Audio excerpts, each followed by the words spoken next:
Shalom, selamat pagi Bapak Ibu Saudara yang terkasih di dalam Tuhan.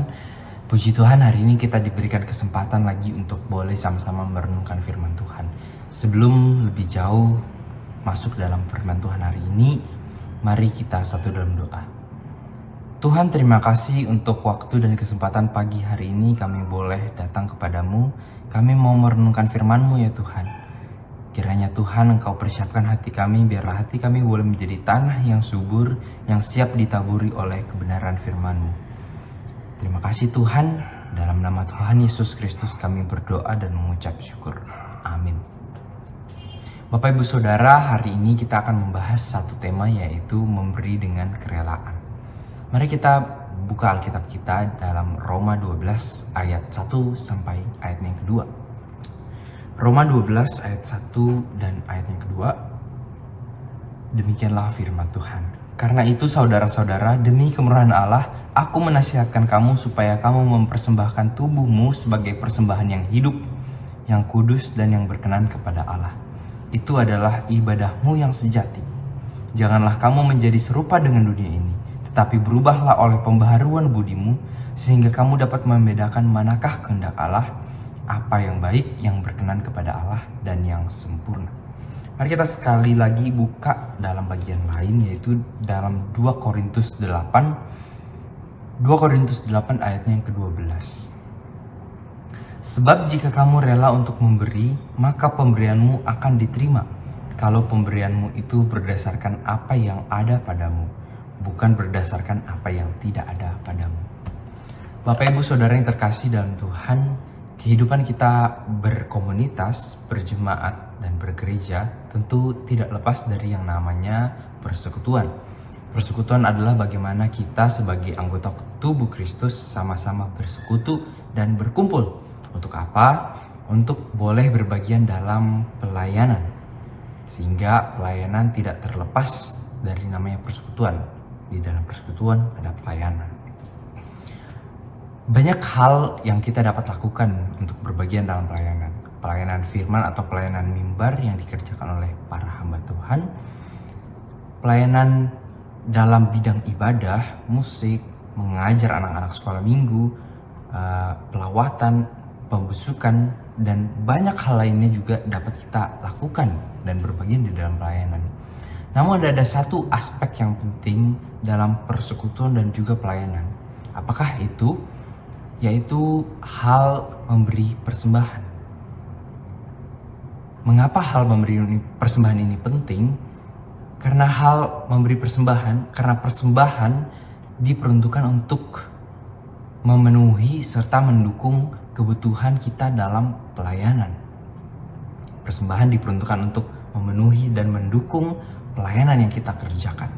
Sehingga yang jadi pertanyaan bagi kita saat ini, bagaimana atau apa motivasi saya ketika saya memberikan persembahan tiap minggu ataupun tiap bulannya melalui perpuluhan.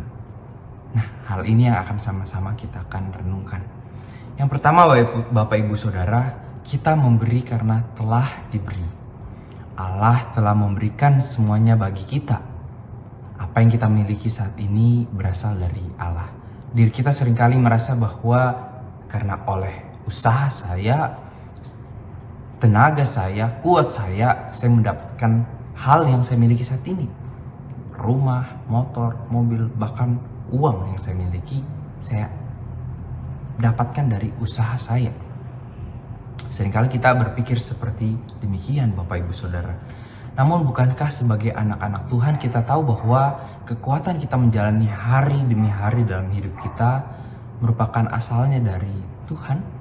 Sehingga ada lagu yang berbunyi, kekuatan di hidupku, ku dapat dalam Yesus. Bukankah seperti demikian Bapak Ibu Saudara? Terlebih lagi Allah telah memberikan tubuhnya dan hidupnya menanggung dosa kita di atas kayu salib. Di atas kayu salib yang hina itu, Ia menggantikan kita yang seharusnya dihukum. Dalam anugerah kasih Allah yang begitu besar ini, Ia memberikan kehidupan kekal kepada kita ketika kita percaya kepadanya. Kasih-Nya kepada kita seharusnya menyadarkan diri kita bahwa apa yang saya miliki hari ini merupakan asalnya dari Tuhan, sehingga saya mau juga memberikannya itu kembali kepada Tuhan dengan memberi persembahan maupun perpuluhan. Bapak Ibu Saudara, apakah makna persembahan itu? Atau apakah persembahan yang benar itu? Apakah hanya sebatas uang? Dalam firman Tuhan yang kita baca tadi di Roma 12 ayat 1-2, Paulus memberikan petunjuk kepada kita apakah atau bagaimanakah persembahan yang benar itu. Paulus mengatakan kepada jemaat di Roma, oleh karena kemurahan Allah yang telah mereka terima, mereka diminta untuk mempersembahkan tubuh. Mengapa Paulus mengatakan hal ini? Paulus menyadari situasi pola pikir zaman itu di mana orang berkata bahwa tubuh merupakan hal yang fana, tubuh sifatnya sementara, sehingga mereka dapat menggunakan tubuh mereka sepuas-puasnya, sebebas-bebasnya, semau mereka seenaknya. Paulus menentang hal ini dengan berkata sebaliknya, justru pakailah tubuhmu, persembahkan tubuhmu sebagai persembahan yang hidup, yang kudus dan yang berkenan. Di sini Paulus menggambarkan bagaimana bangsa Israel di zaman dahulu memberikan persembahan kepada Allah, yaitu sebuah hewan, lembu, sapi atau kambing domba yang jantan, yang sulung dan yang tak bercacat telah. Inilah persembahan yang diinginkan Allah, yang dikehendaki Allah. Namun tentu zaman ini kita tidak lagi mempersembahkan persembahan hewan, karena persembahan itu telah digantikan oleh Kristus sendiri dengan mati di atas kayu salib itu. Itulah makna persembahan yang sejati. Kemudian Paulus di sini mengatakan, berubahlah oleh pembaharuan budimu. Iman kita percaya kepada Yesus, iman percaya kita kepada Yesus seharusnya menyadarkan kita dan membuat perubahan pola pikir dalam hidup kita ketika kita memberi persembahan. Kita memberi karena Ia yang terlebih dahulu memberikan segalanya bagi kita, bahkan nyawanya pun diberikan bagi kita. Kemudian yang ketiga, dengan pola pikir yang telah diubahkan itu, sehingga kita tahu ketika kita memberi persembahan, kita memberi dengan kerelaan. Dalam 2 Korintus 8, kalau kita lihat secara keseluruhan, kita akan menemukan makna di baliknya, yaitu bagaimana dalam memberikan persembahan haruslah dengan kerelaan. Rela hati dalam memberikan persembahan. Paulus di sini menyebutkan bagaimana jemaat Makedonia walaupun dalam kekurangan yang mereka hadapi, dalam penderitaan dan penganiayaan yang mereka alami, mereka tetap dapat memberikan persembahan, yakni bantuan kepada jemaat yang ada di Yerusalem, yang juga dalam kemiskinan dan kesusahan. Paulus berkata, walaupun mereka miskin dalam harta, namun mereka kaya dalam kemurahan. Inilah sikap yang Allah ingin kita juga miliki, yaitu walaupun dalam kekurangan, dalam situasi apapun dalam hidup kita, kita mau memberikan persembahan itu dengan penuh kerelaan.